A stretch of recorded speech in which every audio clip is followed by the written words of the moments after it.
Howdy! Coming to you from my backyard, talking about how to pack for camping, both inside camping and outside camping. You're going to approach it pretty much the same way no matter what, because you never know. In the future, hopefully you will do both indoor and outdoor camping. So may as well prepare the girls right from the start how to pack properly so that their stuff stays dry, stays organized, and that they aren't overpacking or underpacking. So how to pack a bag. Properly packed bag is a bag full of bags. You don't need spectacular gear or otherwise. What you are going to need are trash bags. These are kitchen size. Kitchen sizes are great. If you have larger ones, that works too.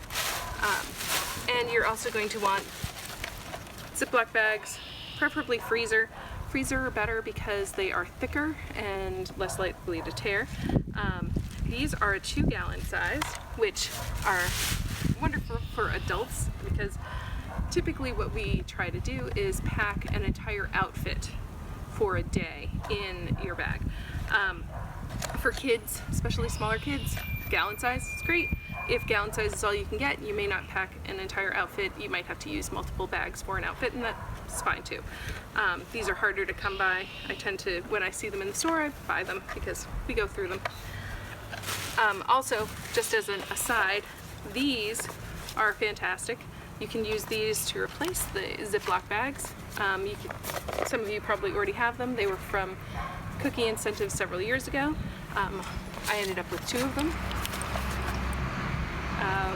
One was my daughter's and one was another girl in my troop. And they didn't want to use them, and I'm like, cool, mine now. So, also great for going to the beach, throwing wet gear in. So it works both ways, to keep water out or keep water in, either one. I'm going to show you how to pack a bag using a backpacking backpack, but also using just the school backpacks. Same basic idea for both of them, just what's great about having a backpacker backpack is it's designed for it, obviously. You're still going to line the intersections of your bag with the trash bag first. And then I have already packed my outfits for particular days, so I'm going to talk as if it's a weekend starting Friday night that we're going camping in. We're camping through Sunday. So Friday night, you're going to come home from school, you're going to put on your camping clothes, and we're going to be talking about what to wear in a different video. And then you pack your bag from the last thing you want taken out goes in first. So this is my Sunday outfit, and included in all that I've got socks and underwear, pants and shirt and such. So Sunday outfit, Saturday outfit. My Saturday outfit has more. You'll see why when we do the what to wear. And then my pajamas, because they're the first thing that I'm going to be using Friday night, my pajamas, whatever I'm going to sleep in. Now typically I don't sleep in actual pajamas when we're camping, but I'll show you that in just a bit. And then anything else you're going to use right away Friday night, or whatever day that you first get there. So typically I want my flashlight. I do highly recommend a headlamp, just for the hands-free. So helpful. You don't want to have to be trying to do stuff and also holding a flashlight. And if your girls are starting out to being bought gear, that I know what I'm trying to say. If people are starting to buy gear for their daughters, I recommend getting a headlamp. They do not have to be expensive. They're usually under $20. Walmart carries them, and they last a long time. So I had one for like 10 years before my husband got me this one when that old one died. So this one's nice because it's a USB charger one. So I gotta always remember batteries. This time I don't have to remember batteries, but I do have to remember to have somewhere to plug it in, either in my car or otherwise. So some sort of outer pocket is where you want your flashlight. Other things we keep in outer pockets, typically keep my mess kit, because when we get to our campsite, we set up our camp kitchen either in a cabin and we put everybody's meal set up in the kitchen, or outside we run a clothesline and hook it onto it so they're ready for mealtime. So also the uppermost pockets. The other thing I keep, this is my toiletry kit. It is not fancy. You don't have to have a fancy zipper one. I do have one, but I don't use it for camping. And try to pare it down to just essentials. I have a comb in here, toothbrush, toothpaste, floss, hair elastic, deodorant, chapstick, and some sort of way to clean yourself. So our troop typically uses these, which are just wipes. You can get packs of these in the dollar bin at Target. They're really great, especially if you don't know if you're going to have a water source, or you know you're not going to have a water source. Otherwise, just pack a washcloth and a bar of soap in a plastic Ziploc sandwich bag. That works too. What's nice is, again, all of these, I can squeeze the air out. I can pack it much smaller than normal. And that's going to typically be at the top of my bag, or the top of the middle section of my bag. If it's in this backpack, I'm going to try to get as much of that into here. Some great advice that we've been given over the years is whatever you wear Friday night, if it's a good clean night, you're only wearing it for a couple of hours, so that can be your Sunday outfit. So you don't have to put a Sunday outfit in this bag. Instead, what you would do is you would take your, let me repack in the smaller backpack. And this is to help with space constraints and things like that as well.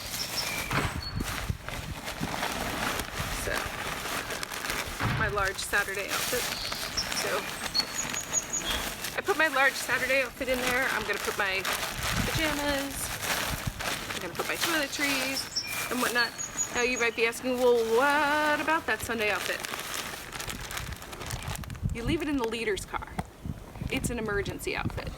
So if for whatever reason, maybe it's a terrible, rainy, awful Friday night and people get disgustingly gross, or something happens, you know, like your Saturday outfit, you're doing stuff and they get wet, they get muddy, whatever, and you need an emergency outfit, always have the girls pack an emergency outfit, either as their Sunday outfit, intending to reuse their Friday outfit, or have the Friday outfit that they wear, the Saturday outfit, the Sunday outfit, and an additional emergency outfit that is kept in the car or one of the vehicles. So that's another solution, especially for small bags, because that's going to be an issue. You know, what do we do with small bags? There's not enough room. You typically, what your goal is to try to get these girls to be as independent as possible with their stuff, that they have to carry all their own stuff. Nobody else is carrying it for them. It's not going in a car. All of our camp properties, the general rule is that one car or one vehicle can go in and stay at the cabin or the site, and that everyone else parks in the main parking lot and carries their stuff in. It's a lot easier if they can carry everything in on their backs, leaving their hands free. A, for balance, B, for stamina, things like that. It's much easier for them if their hands are free. It also, as the girls get older, make them carry other things, or we have wagons with our gear. Some of our camping trips, we don't bring any vehicles at all. You're expected to trail in everything, so we have gear carts, so they're expected to wear their gear and pull a gear cart as well. So those are kind of why a backpack, why try and get everything in. So next part of this is, should have probably said this first, other things you want immediately accessible are your rain gear. And yes, even if you're cabin camping, expect to bring rain gear, because God forbid you go and you're like, oh, we're gonna do all these outdoor things, and it pours the whole weekend. get the girls used to being outside and doing stuff in the rain. Like, do you have to do everything in the rain? No, of course not. We have pavilions at our camps that oftentimes you can use. A lot of our campsites have like a kitchen fly, so you have shelter where you can do stuff out of the rain, but you know, it would be nice to go out and do stuff in the field if it's just misty or light rain, or it's in and out of rain, or even just traveling back and forth from your cars to your site. They're going to be way more comfortable if they are not wet and can't get themselves dry. So my rain gear goes in the top. These are mine. It's just rain pants and a rain jacket. In this bag, I would try and put it into that front pocket for easy accessibility. I'm gonna tout, you know, other good things about having a backpacker's backpack. This bottom pocket is actually designed for your sleeping bag to go in it. And I don't think I even talked about this, like, why am I doing a bag full of bags? None of these bags are waterproof. Neither the backpacker's backpack or school backpack. They are water resistant. They're gonna help you to a certain extent, but they're not gonna keep your things dry if you actually have a rainstorm and your stuff is out or on your back. So even though I'm putting this sleeping bag into the pocket, I'm still also putting it into a plastic bag. I've learned my lesson that I have put this into this pocket before, and this is also water resistant. It's not water resistant enough. I have had a wet sleeping bag and had to suck it up, and it's not fun, and it's no fun to suck it up. I'm also going to talk about pillows. If you can encourage your girls to bring a small pillow, one that is packable, squishable, can be put into the backpack so they don't have to carry a big full-size bed pillow. It's a great idea. Some other things we've seen kids bring, stuffed animal, a pillow pet. I personally, this is an actual camping pillow that's designed to squish up and pack. But before this, I went to Job Lot and I bought a pillow a little bit smaller than this that was just an accent pillow that was nice and firm. And what was great, and that I still do, is I take an extra t-shirt and I bring it and I use that as my pillowcase. And then if I feel like I need more bulk, you know, for whatever reason my head needs more, I can take some of my clean clothes from my outfits and put them in there and make it the size that I want it to without having to pack extra and carry extra. So this can also go in here. And then what you would normally do, I've used all my bags, is you're going to put a second garbage bag going the opposite way over your sleeping bag. Now, because mine's going in a pocket, it doesn't need that here, but that is something, if you don't have a pocket, like when you're using the school backpack, you definitely want to do. So I'm going to take out my pillow for a second. So what's nice is that, yes, a sleeping bag does squish in here, my pillow does squish in here, I love that pocket. And then I don't have anything hanging off the outside of my backpack, which can be annoying. Oh, that's not true. Let me take that back. I'll have one thing hanging off the bottom of my backpack, and that's my camp mat, which also will need to be in 2 trash bags, one going this way, one going this way, to keep it waterproof as well. Camp mats are great because anything that keeps you more comfortable off the ground is wonderful. When we first started camping with our troop, I had an egg crate kind of roll-up thing that I got at Walmart. It was great. It worked. It was bulky. That was probably the only reason why I wanted to go with something smaller. So, camp mat. So once you have your sleeping bag all set, you're going to use some sort of ropes or ties on the bottom of your backpack to attach it. You're going to need at least 2 ropes. If you use one rope and one really long rope, what happens is if one section of it loosens up, the whole thing loosens up and your stuff falls off. If you have 2 or more ties tying it to the bottom of your backpack. If one loosens up, hopefully the other one will keep it from falling off. That would be great. I loop it through on the bottoms of the shoulder straps.